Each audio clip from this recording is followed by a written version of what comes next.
tous les jours. Alors, de quoi parle ce livre et à qui il parle? Je pense que ce livre, d'abord, il nous parle à nous qui vivons ces situations-là, que ce soit directement ou personnellement, ou indirectement par personne interposée. Et ce livre expose des problèmes qui nous sont endogènes, mais des problèmes vrais de chez nous, qui ne sont pas des problèmes d'ailleurs. Et parce que le livre prend naissance à l'intérieur de nous-mêmes, tous les problèmes que Madiambal décrit, que les femmes rencontrent, que parfois les hommes même rencontrent, même le rapport à la religion est décrit dans ce livre-là. Donc, c'est un livre qui s'adresse à nous, qui parle de nous, qui parle de ce que nous avons vécu et de ce que nous continuons de vivre pour s'adresser à nous. Mais également, c'est un livre qui s'adresse à l'extérieur. Et j'ai vu comment Madiambal, tout au long des pages, a été chercher un apport extérieur. Cette grande, je dis bien grande, mais peintre du Mexique, mais moi je la connaissais, j'étais étonnée de la retrouver dans ce livre, que Kétiel, elle a vécu la même histoire que Kétiel, elle a subi le même accident pratiquement auquel Kétiel a assisté, d'où sa passion et sa vocation à la peinture, et elle est devenue un peintre international.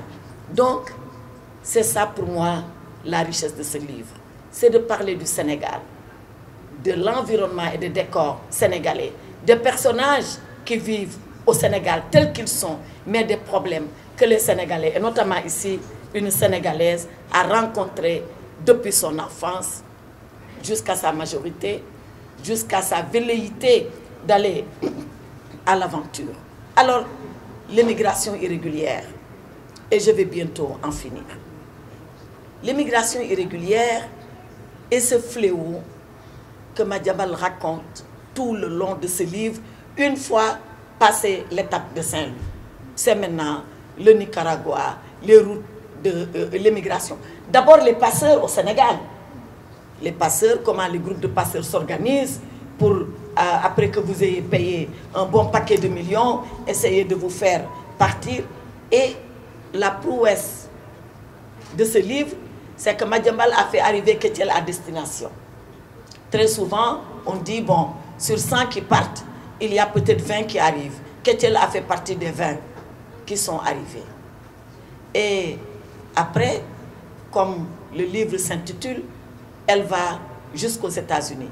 Elle rencontre toutes sortes de problèmes. Elle arrive jusqu'à 160 Pennsylvania Avenue. Donc, elle arrive, elle est en face de la Maison Blanche. Et en face de la Maison Blanche, tu décris une scène tout à fait réelle. Où, par contre, je ne savais pas que ça venait de Hyde Park.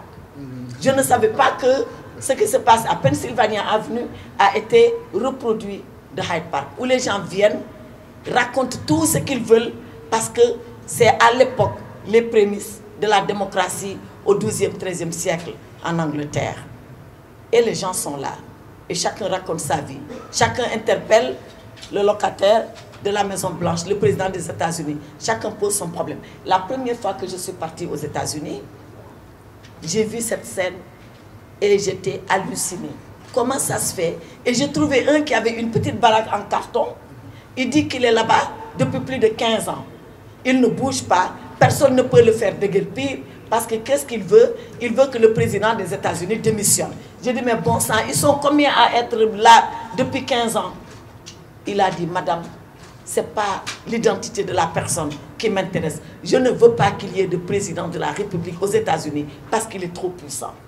Et il est là, personne ne le fait déguerpir, personne ne lui dit de bouger.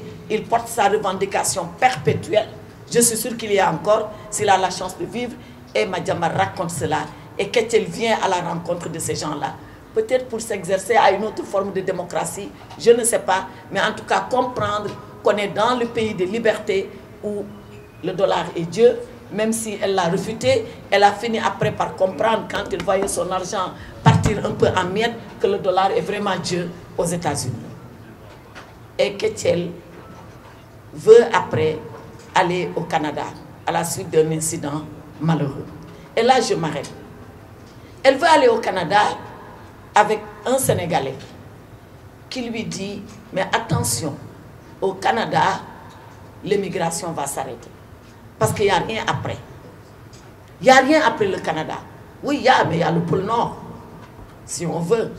Donc, on comprend que l'immigration a une fin physique.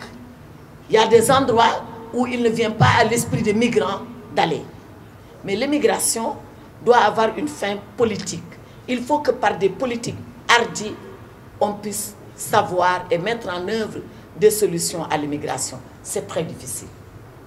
Je peux le dire là maintenant, parce qu'on est dans un roman, on est dans une fiction, c'est très gentil, je suis devant des gens polis qui m'écoutent, mais ministre des Affaires étrangères, je ne dirais pas que c'est facile. Je ne dirais pas que c'est facile parce qu'on a essayé toutes sortes de choses. Parce que le fait de partir et de voyager, mais ça fait partie de la... c'est naturel, c'est consubstantiel à l'homme. L'homme veut toujours partir, il veut toujours s'évader, il veut quitter là où il est. Il est curieux de savoir ce qui se passe après lui.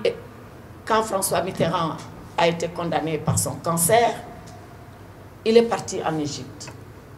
Il est parti en Égypte et il est parti à Abou Simbel. Et Abou Simbel, il a regardé l'œuvre des pharaons, des plus grands pharaons. Et il a regardé le soleil se coucher sur Abou Simbel. Et on lui a dit, Monsieur le Président, pourquoi avez-vous fait ce voyage? Il dit, c'est pour percer le mystère de la mort, avec ces gens qui n'ont jamais pensé mourir et qui ont toujours voulu tutoyer l'éternité. Mais après, il revient en France. Il revient en France et il se rend compte que ses jours sont comptés, il va mourir. Et le dernier jour, pendant qu'il avait encore quelques forces, et qu'on lui a dit, Monsieur le Président, il dit, enfin, je vais savoir. Enfin, je vais savoir. Parce que l'homme a soif de savoir qu'est-ce qui se passe après la mort. Eh bien, c'est le même instinct qui nous pousse à partir, qui nous pousse à repousser l'horizon, qui nous pousse à vouloir chercher à savoir qu'est-ce qui se passe derrière cette ligne que nous apercevons. Donc, dire avec tout ça que je décris de l'humain, qu'on va arrêter l'immigration clandestine, c'est vraiment, excusez-moi du terme, prendre ses rêves pour des réalités. Mais nous pouvons mettre quelques garde-fous. Les garde-fous, on les a mis. Ils sont la plupart du temps répressifs. Ça ne marche pas trop. On démantèle les grandes pirogues qui amènent les gens. On interdit que le carburant soit vendu dans des jerrycans pour penser que les passeurs ne viendraient pas prendre du carburant. On met toute la gendarmerie sur nos ports, mais quand même les gens arrivent à partir. Donc, la solution répressive ne peut pas être la seule et unique solution. Il y a la solution de la dissuasion parce que personne ne comprend au Sénégal. Quand les gens partent parce qu'ils sont persécutés, on le comprend. Quand les gens partent parce que les conditions économiques les poussent à partir, on comprend. Quand les gens partent parce que les changements climatiques les ont poussés à y aller, ayant tout perdu, on comprend. Mais quand les gens partent alors qu'ils ont de l'argent et une situation, il y a un gros point d'interrogation que nous devons lever. Et Ketiel fait partie de ces migrants. Ketiel, elle avait un business. Mais pourquoi bon sang part-elle? Pourquoi on voit quelqu'un qui liquide toute sa quincaillerie, qui a de l'argent et qui dit je m'en vais?